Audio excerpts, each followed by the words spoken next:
Pakistan stock exchange में कारोबारी हफ्ते के चौथे रोज जुमेरात को मार्केट में तेजी का रुझान देखा जा रहा है। PSX 100 इंडेक्स 211 पॉइंट्स के इजाफे के साथ 40,945 पॉइंट्स की सतह पर ट्रेड कर रहा है। आज सुबह से ही मार्केट में तेजी देखी जा रही है। सुबह से अब तक मजमूई तौर पर 185 कंपनियों के हिस्सों के भाव का कारोबार हुआ, जिसमें से 135 कंपनियों के हिस्सों के भाव में इजाफा, 47 कंपनियों के हिस्सों के भाव में कमी, जबकि 3 कंपनियों के हिस्सों के भाव में कोई रद्दोबदल वाक़ई नहीं हुआ। मार्केट माहिरीन का कहना है कि मार्केट में उतार चढ़ाव का सिलसिला आइंदा भी जारी रहेगा।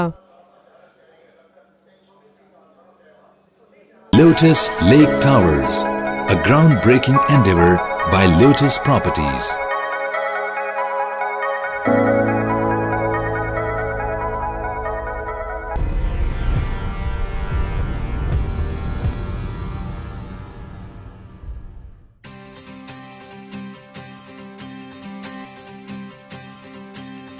मिलके खेले दुनिया तो अपना जहां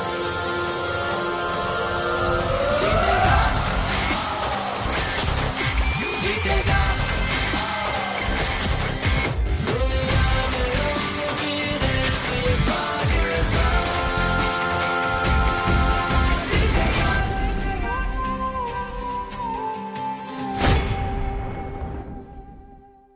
पाकिस्तान भर में नुमाइंदगान का वसी नेटवर्क। हर खबर जानने के लिए देखते रहिए TNN TV।